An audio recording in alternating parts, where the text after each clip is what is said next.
Bonjour à tous, j'espère que vous allez bien. Bon, aujourd'hui, on attaque le moteur du 125 DTMX, et il y a du taf. Donc ce que je vais faire pour cette vidéo là, je vais donner des conseils généraux que tu pourras mettre en application. Comme d'habitude et comme à chaque fois, je suis pas professionnel, donc si tu vois des choses qui ne te plaisent pas ou des axes d'amélioration que je peux mettre en pratique, n'hésite pas à le dire dans les commentaires. Sur ce, je te souhaite un bon visionnage, une bonne vidéo, et nous, on va se mettre au travail. Les moteurs de moto, moi je commence à démonter tout ce qui est côté allumage, tout simplement pour pas mettre de l'huile dans mon allumage quand je vais enlever mon carter d'embrayage. Donc en premier, je démonte toujours allumage, pignon sortie de boîte et tout ce qui va être sur cette partie là, puis après je me permets d'ouvrir mon carter d'embrayage. Pour ton PSB, pignon sortie de boîte, tu as plusieurs manières pour retirer le boulon.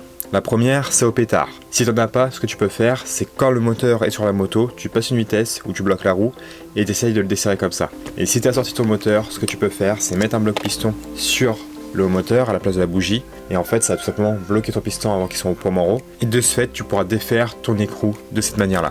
Le gros tournevis sur lequel je frappe que tu me vois utiliser, c'est tout simplement un tournevis à frapper. Ça me permet de retirer toutes les vis qui sont foirées facilement et efficacement.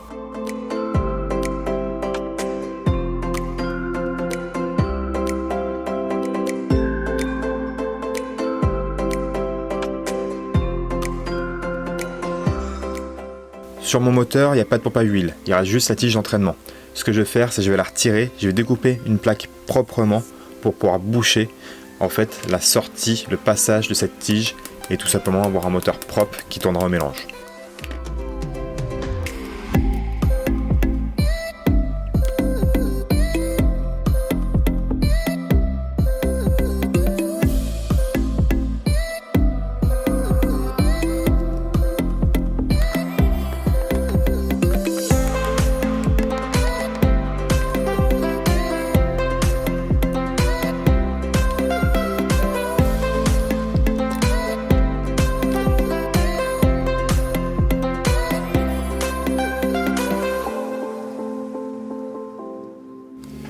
Un embrayage de moto, c'est composé d'un plateau compresseur avec une tige.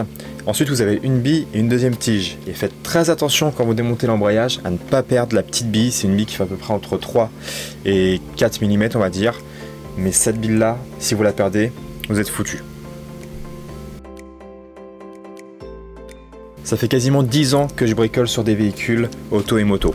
Donc du coup j'ai un peu d'outillage, mais quand t'as pas d'outillage spécifique, notamment pour tirer la noix d'embrayage, ce que tu peux prendre, c'est un démonte filtre à huile. Donc il y en a, ils vont peut-être faire des bons, mais moi c'est ce que je prenais avant. Toutes les pièces que je démonte sur mes moteurs, je les pose toujours dans un endroit propre bien sûr, et surtout je les pose de la manière qu'ils étaient montés dans mon moteur. En fait mon embrayage, je vais le remonter rapidement, et je vais le poser comme il était monté dans mon moteur. Comme ça je vais pas réfléchir sur le sens de montage quand je dois remonter mon moteur.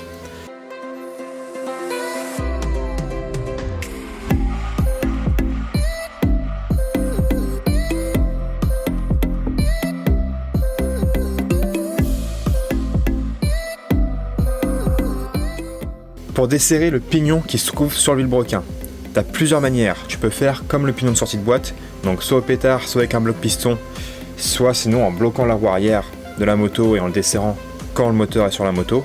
Sinon, tu as aussi une quatrième solution qui consiste à mettre un bloc pignon entre ce pignon là et le pignon qui se trouve sous la cloche d'embrayage. Tu pourras le bloquer et normalement tu pourras le desserrer facilement de cette manière là.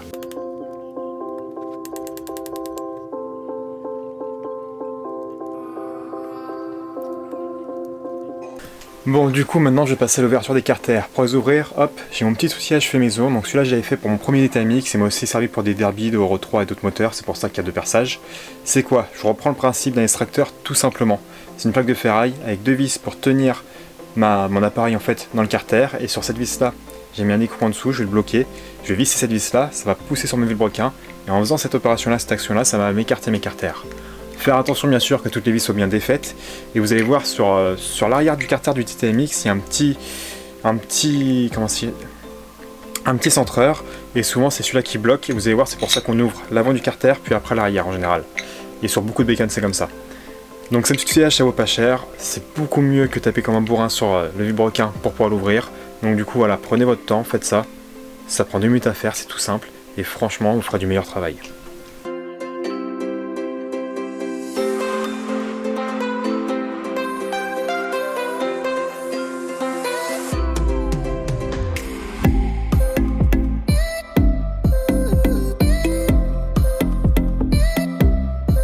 Bien sûr, quand j'ai réalisé l'ouverture du bloc moteur, mon appareil a fait des caprices. Du coup, j'avais filmé l'ouverture d'un bloc moteur de 125 DTMX que j'avais fait 2 ans auparavant. J'ai retrouvé les images, donc je vous les partage, comme ça vous pouvez voir rapidement comment on ouvre un moteur avec cet outillage-là et comment c'est fait à l'intérieur.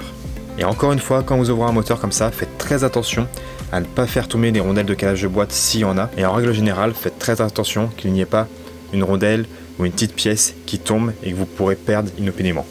Et une fois que les 2 carters sont ouverts, direction ma presse pour retirer les roulements de vilebrequin et les changer. Et entre nous, ils en avaient quand même bien besoin.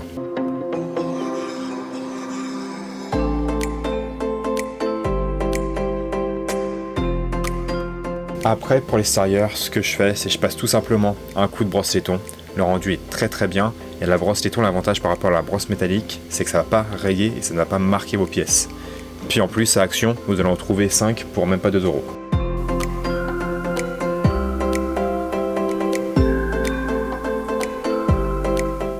Je reprends toujours tous les plans de joint sur les moteurs, que ce soit auto ou moto, soit avec une lame de cutter pour retirer tout simplement la pâte à joint qui peut rester ou les morceaux de joint papier qui peut rester.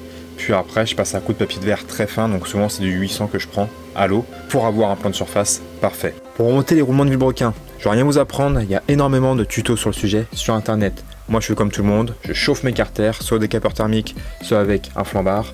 Puis après, je vais insérer mes roulements qui auront passé au préalable une nuit au congèle dans mes carters. Ensuite, je remonte ma boîte de vitesse avec les fourchettes. Pour le remontage de la boîte, moi ce que je fais, c'est que je l'assemble au préalable. Je mets aussi les fourchettes sur la boîte de vitesse. Comme ça, je vais tout insérer d'un coup. Ensuite, je viens mettre mon barillet de sélection de vitesse. Je rapproche mes fourchettes et j'insère mes 2 tiges qui vont tenir les fourchettes de boîte. A savoir que les fourchettes de boîte sont marquées sur les 125 DTMX et vous ne pouvez pas vous tromper dans l'emplacement.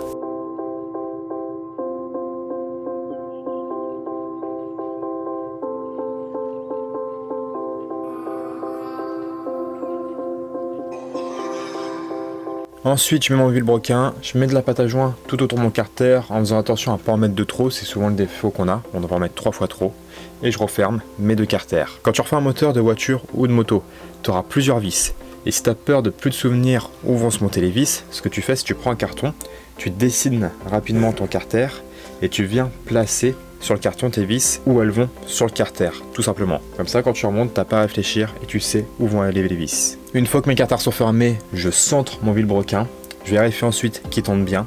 Et par contre, il y a quelque chose que je vais te dire, quand tu démontes comme ça un vilebrequin de moto en général, avant de le remonter, il faut que tu vérifies qu'il n'y ait pas trop de jeu. Pour le vérifier, tu as 2 solutions. La tolérance des vilebrequins de 125 DTMX se trouve entre 0,20 et 0,80 mm. Et ça, en fait, tu le mesures tout simplement entre le haut de ta masselotte et ton pied de bielle, si je dis pas de bêtises. Tu passes ton jeu de cale et tu vérifies que tu sois bien dans cette tolérance. Et ensuite, ce que tu peux faire tout simplement, c'est que tu mets ton vilebrequin au point mort bas. Tu viens mettre un réglet, et tu prends ta tête de bielle, tu vas la faire aller de droite à gauche, il ne faut pas que tu aies plus de 2 mm dans ce débattement là, sinon ça veut dire que tu es hors tolérance et il faut que tu refasses un embiellage. Bon, on va revenir au montage du moteur. Une fois que les carters sont fermés, et avant de remettre tous les axes, ce que je fais, c'est que je remets tout simplement tous les joints spi.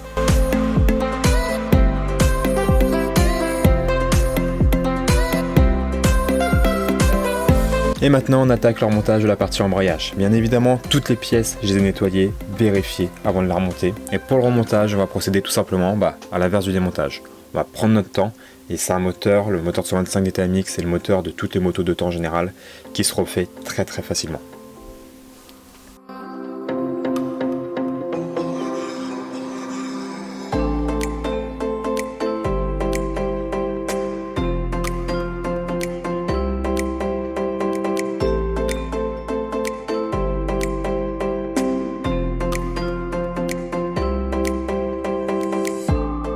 Remontage du mécanisme de sélection de vitesse. Il faut faire attention, il y a 3 repères à disposer d'une manière spécifique. Je te mets une photo de la RTM, ce sera beaucoup plus parlant. Il ne faut pas le remonter n'importe comment, sinon tu vas tout simplement avoir des problèmes pour passer tes vitesses.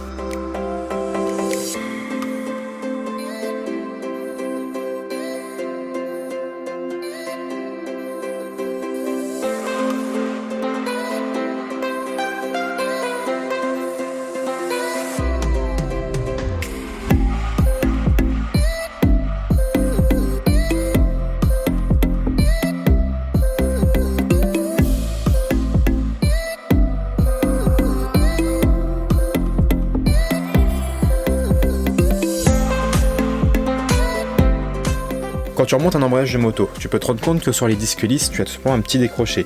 Ce décroché-là, il va faire ton équilibrage de l'embrayage.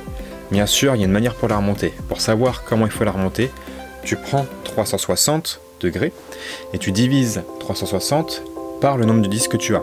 Si tu en as 3, tu vas faire 360 divisé par 3 et il faudra que tu écartes les décrochés des disques lisses de 120 degrés. Si tu en as 4, comme sur le 125 DTMX, tu fais 360 divisé par 4 et du coup il faudra que tu écartes les disques de 90 degrés et ainsi de suite.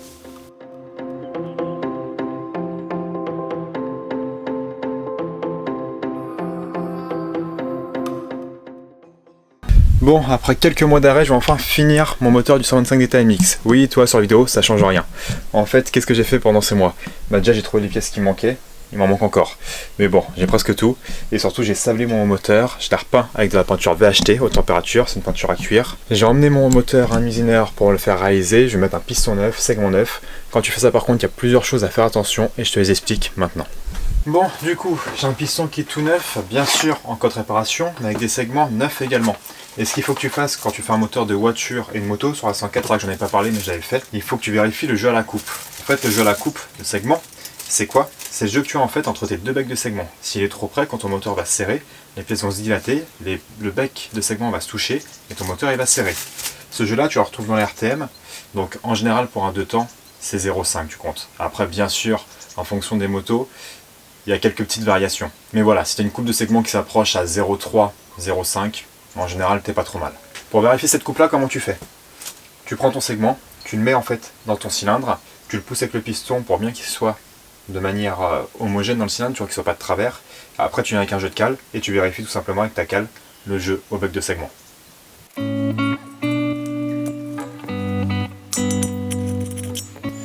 Donc tu vois en fait le jeu à la coupe il se trouve ici. Donc pour le DTMX il est entre 0,30 et 0,50. Donc tu prends ta cale de 0,30 et tu la passes comme ça, tout simplement.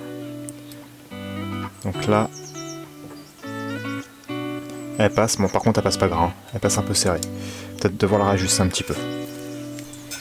Une fois que ton jeu à la coupe il est bon, t'as plus qu'à mettre les segments sur ton piston.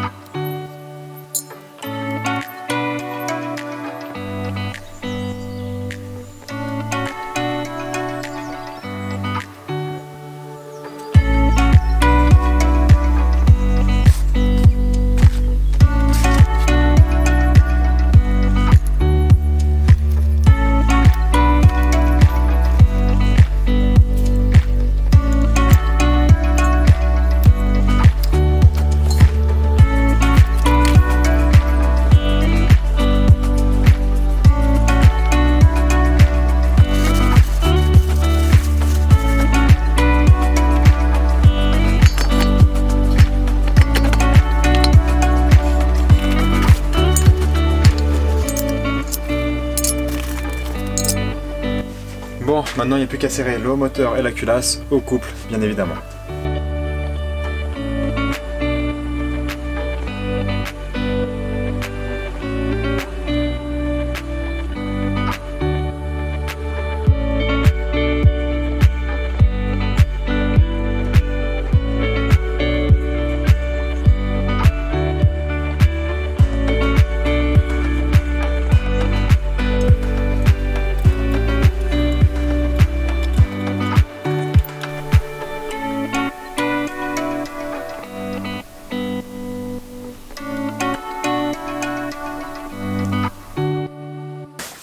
Bon, du coup ça y est, mon moteur 125 DTMX commence réellement à ressembler à quelque chose.